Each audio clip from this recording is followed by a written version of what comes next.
Yo, this is Blair. I'm on my way to the gym here shortly, but I thought I should make this video. I wasn't planning to, but then I realized, I should make this video and talk about a dangerous fraud that I was almost a victim of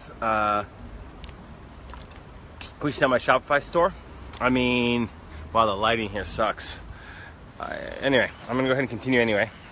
The lighting in this video kind of sucks, but anyway, there was an issue of potential serious costly fraud that might cost you thousands and thousands and thousands of dollars, and I was almost a victim of this on my store, and I wanted to talk to you guys about this, and so you understand my goal of this video is to protect you from becoming a victim of the same fraud.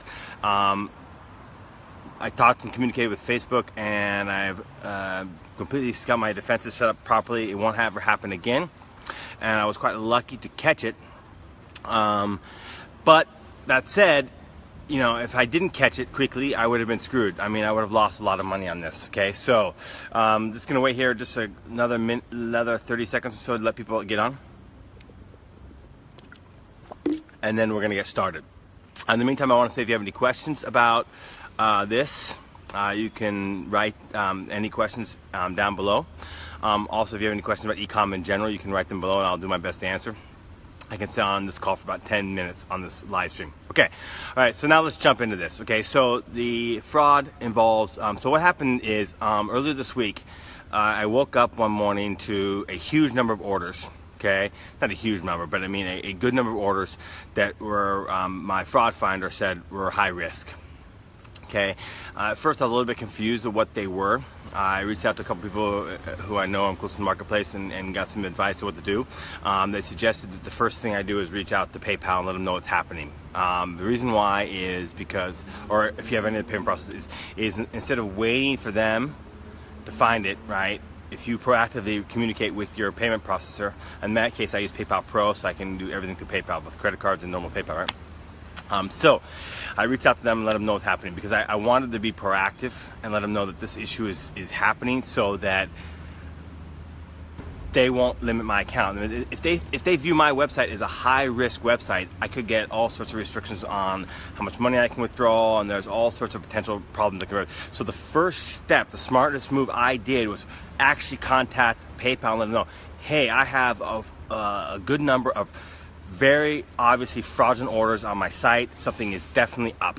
Okay, so anyway, what happened was I got a call from my Facebook rep very shortly after, and we started looking at the transactions, and we realized that what's happening is they're using e-checks. Okay, so they're using e-checks for all these transactions. So somehow these scammers got access to some people's bank account information, and they were sending orders to e-checks. Some of them are small orders, some are massive orders, right? And so the first thing I did is I went into, upon the advice of PayPal, I went into my seller tools in my PayPal and I blocked e-checks.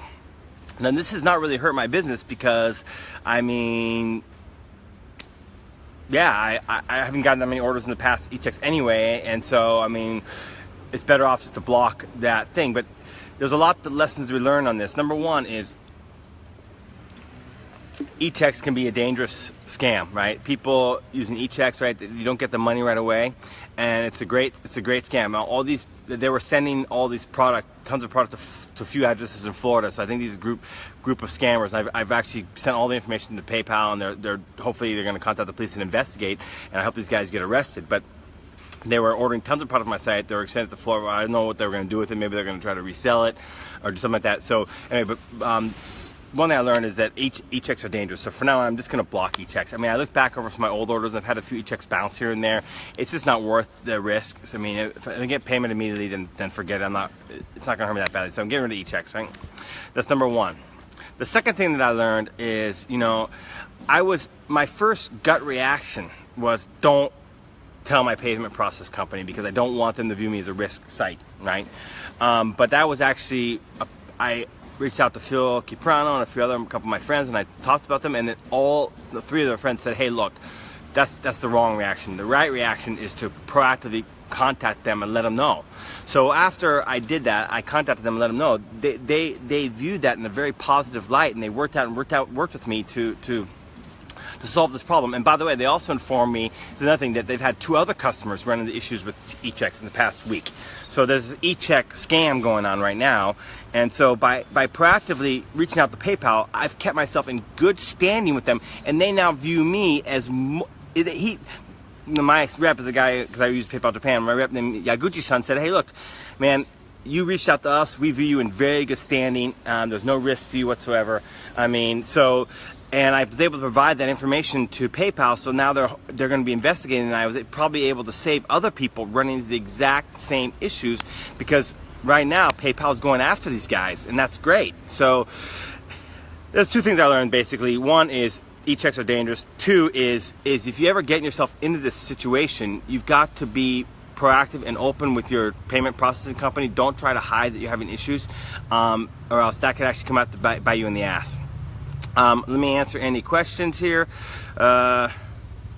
Says John says the same thing happened to me a week ago. I caught it early by banned the IP address. Someone from Germany ordering $100 with e-checks. Okay, so someone from Germany ordering $100 with e-checks. So there's somehow these guys are getting hold of bank account information, and they're using e-checks. So my recommendation is that you ban all e-checks from your store. Period. Just be done with e-checks. It's not worth it. Yeah, it's not worth it. Okay. Any other questions or comments on this? Anything regarding fraud on your store, how to protect yourself from fraud on your store, anything to do with e-com you guys want to ask me at all? I will mention, by the way, if you're interested in my beta course, my private coaching, private message me. I've had years of success helping people get results with selling physical products. So you can private message me if you're interested in that. I would appreciate if you share this video. I want as many people as possible to benefit from this video. I don't want you guys to be a victim of this scam. I was very, very lucky that I caught it quickly. Actually, I didn't 100% catch it quickly. 2 days before I actually caught it, there was an order that slipped through, but it's for a very small amount. Order of one product, and it had already been fulfilled, and already been sent, and I actually canceled the order in my store, but my fulfilling company had already fulfilled it, so, you know, I'm just out. I think that was like $16 in fulfillment cost, or $15. I mean, it's peanuts, right? Nothing to get worried about, but I think that was their test order on my store, and then I didn't notice it, and then 2 days later they hit me. They tried to hit me. Luckily, I caught it. You definitely want to have protections on your store. You want fraud filter at least, number one. You may, if you're having a lot of issues, you may want to consider one of those services like Riskify or Signify. Those are kind of expensive, but I mean, that could be worth it too. They authorize all orders for you, and if one gets through, they will refund you for any fraudulent orders that chargebacks or claims you have. Okay, on orders that they approve. So I mean, I don't think it necessary to go for those services because they're kind of expensive, like 1% of your total transaction fee. And I look back on my store and I don't have that many issues, so it's not. I think the fraud filter is fine in most cases, which is what I have on my store. So, any other questions? Let's see here. Okay. All right.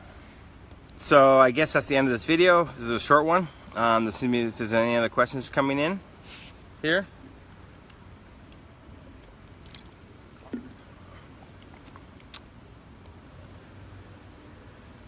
All right, there doesn't seem to be any questions, so please share this video so that people get value. And if you're interested in my beta course or my private coaching, private message me, and I'll see you in the next video.